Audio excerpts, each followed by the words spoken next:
Uruguay वायुसेना की उड़ान 571 FH-227D ने मोंटेवीडियो उरुग्वे से सैंटियागो चिली के लिए उड़ान भरी, जो 13 अक्टूबर 1972 को एंडीज पहाड़ों में दुर्घटनाग्रस्त हो गई। यह दुर्घटना इतनी भयावह थी कि टाइटैनिक के बाद लोगों की जुबान में यह दूसरा इंसिडेंट समा गया। इस दुर्घटना और उसके बाद के जीवन को एंडीज उड़ान आपदा और एंडीज के चमत्कार के रूप में जाना जाने लगा। तो बने रहिए वीडियो के एंड तक।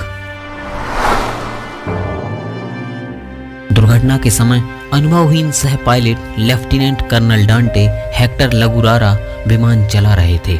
उन्होंने गलती से मान लिया कि विमान उत्तर की ओर उड़ान भरने के लिए टर्निंग पॉइंट क्यूरिको को पार कर गया है और उस दिशा में उतरना शुरू कर दिया, जिसे उन्होंने सैंटियागो डे चिली का हवाई अड्डा समझा और उस दिशा में उतरना शुरू कर दिया जिसे उन्होंने सैंटियागो डे चिली का हवाई अड्डा समझा।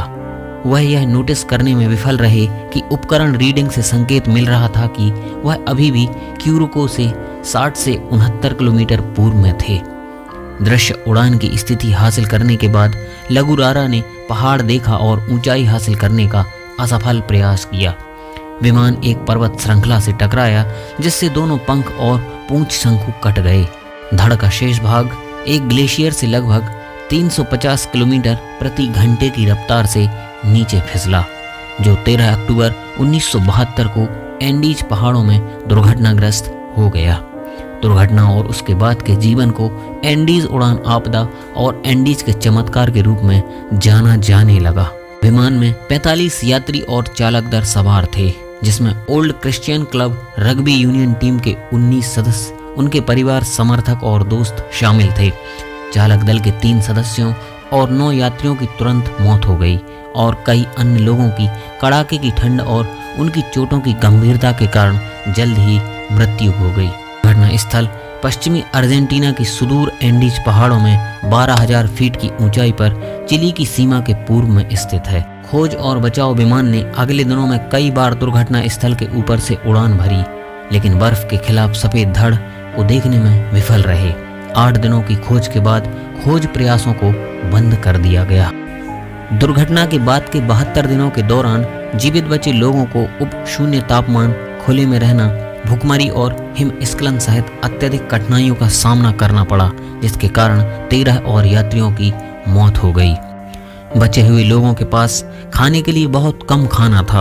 उन्हें 8 चॉकलेट बार, जैम के 3 छोटे जार, मसल्स का 1 डिब्बा, बादाम का 1 डिब्बा, कुछ खजूर, कुछ कैंडी, सूखे बेर और कुछ बोतलें मिली। उन्होंने भोजन की अल्प आपूर्ति को राशन किया, लेकिन यह केवल 1 सप्ताह तक चला। पराडो ने 3 दिनों में से 1 चॉकलेट से ढकी मूंगफली खा ली। जब भोजन खत्म हो गया तो उन्होंने सीटों से कपास की भराई और बेल्ट और जूतों से चमड़ा खाया, जिससे वे बीमार हो गए। 29 अक्टूबर की आधी रात के करीब और दुर्घटना के 16 दिन बाद जब बचे हुए लोग सो रहे थे, तब एक हिमस्खलन ने धड़ को चपेट में ले लिया, जिससे धड़ लगभग पूरी तरह से बर्फ से भर गया और 8 और लोगों की मौत हो गई। रग्बी टीम के कप्तान और बचे हुए लोगों के नेता पेरिस की मौत, साथ ही लिलियाना मैथोल की मौत, जिन्होंने कई घायल यात्रियों की एक मां और एक संत की तरह देखभाल की थी, बचे हुए लोगों के लिए सहन करना विशेष रूप से कठिन था। बचे हुए लोगों में से पराडो, विजिंटन और कैनेसा ने सहायता के लिए बर्फ के पहाड़ की चोटियों पर चलना शुरू किया। यात्रा शुरू करने के बाद तीसरी सुबह कैनेसा शिविर स्थल पर ही रुक गईं। विजिंटन और पराडो लगभग 100 मीटर ऊंची दीवार के आधार पर पहुंच गए। उन्हें एहसास हुआ कि उनके बचाव अभियान में जितना समय लगने वाला था, उससे कहीं ज़्यादा अब लगने वाला है।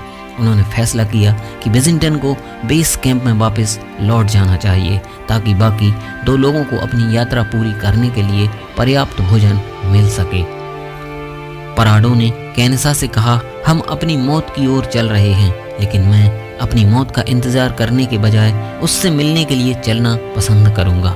कैनेसा ने सहमति जताई, तुम और मैं दोनों दोस्त हैं, हम बहुत कुछ झेल चुके हैं, अब चलो साथ में मरते हैं।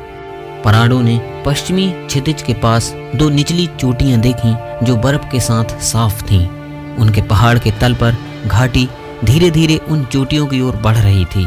पारडो को यकीन था कि घाटी ही पहाड़ों से बाहर निकलने का रास्ता है और उसने उम्मीद छोड़ने से इनकार कर दिया। वे नीचे उतरते समय काफी दूर तक घाटी की ओर रिज का अनुसरण करते रहे। पराडो और केनेसा ने चिली में 7 दिन और पैदल यात्रा की। वे उस सकरी घाटी में पहुंचे जिसे पराडो ने पहाड़ की चोटी से देखा था, जहां उन्हें रियो सैन जोस का स्रोत मिला जो रियो पोर्टिलो की ओर जाता था, जो लॉस मैथनेस में रियो अजरूफे से मिलता है। वे नदी के किनारे उतरते रहे और बर्फ की रेखा तक पहुंच गए। धीरे धीरे उन्हें मानव जीवन के और भी संकेत दिखाई देने लगे। सबसे पहले एक खाली सूप का डिब्बा और अंत में 9वें दिन कुछ गायें दिखाई दी। केनेसा थक गई थीं और आगे नहीं चल पा रही थी, इसलिए उन्होंने शाम को आराम किया। जब वे आग जलाने के लिए लकड़ियां इकट्ठा कर रहे थे तो उन्होंने नदी की दूसरी तरफ घोड़े पर सवार 3 लोगों को देखा। पराडो ने उन्हें आवाज दी, लेकिन नदी के शोर के कारण संवाद करना असंभव हो गया। नदी के उस पार के एक आदमी ने पराडो और केनेसा को देखा और चिल्लाया। कल अगले दिन वह आदमी जब वापस आया, एक नोट लिखा। नोट को पेंसिल से एक पत्थर से बांधा और पत्थर को नदी के उस पार पराडो की ओर फेंक दिया। पराडो ने उत्तर दिया, मैं एक हवाई जहाज से आया हूँ जो पहाड़ों में दुर्घटनाग्रस्त हो गया है। मैं उरुग्वे वासी हूँ। हम 10 दिन से पैदल चल रहे हैं। वहाँ मेरा एक घायल मित्र है। विमान में अभी भी 14 लोग घायल हैं। हमें जल्दी से यहाँ से निकलना है और हम नहीं जानते कि कैसे निकलना है। हमारे पास खाने के लिए कुछ भी नहीं है। हम बहुत कमज़ोर हैं। आप हमें लेने कब आएंगे? प्लीज़, हम चल भी नहीं सकते। हम कहाँ हैं? एक चिली अरीरो ने नोट पढ़ा और संकेत दिए। वह समझ गया है। अरीरो में से एक को याद आया कि कई हफ्ते पहले एक परिचित ने पूछा था कि क्या उन्होंने एंडीज में दुर्घटनाग्रस्त हुए हवाई जहाज के बारे में सुना है। अरीरो कल्पना भी नहीं कर सकते थे कि कोई भी अभी भी जीवित होगा। कैटलन ने नदी के उस पार 2 लोगों को रोटी फेंकी और मदद पाने के लिए 10 घंटे तक पश्चिम की ओर चला। जब यह खबर फैली कि उरुग्वे वायु सेना की उड़ान 571 के दुर्घटनाग्रस्त होने के बाद उसमें सवार यात्री जीवित हैं, तो उनके 72 दिनों के बाद जीवित रहने पर विश्वास करना मुश्किल था। लेकिन सच यही था कि लोग अब भी जीवित बचे थे। 22 दिसंबर 1972 की दोपहर हेलीकॉप्टर की सहायता से बचाव दल दुर्घटना स्थल पर पहुंचा। 22 और 23 दिसंबर 1972 को दुर्घटना के 2.5 महीने बाद शेष 14 लोगों को बचा लिया गया। उनके बचने की खबर दुनिया भर में सनसनी खबर बन गई। पराडो और केनेसा के साहस और जीने की लालसा ने जहां चाह वहां राह इस कहावत को सार्थक कर दिखाया। दोस्तों, आज के वीडियो में बस इतना ही। जय हिंद।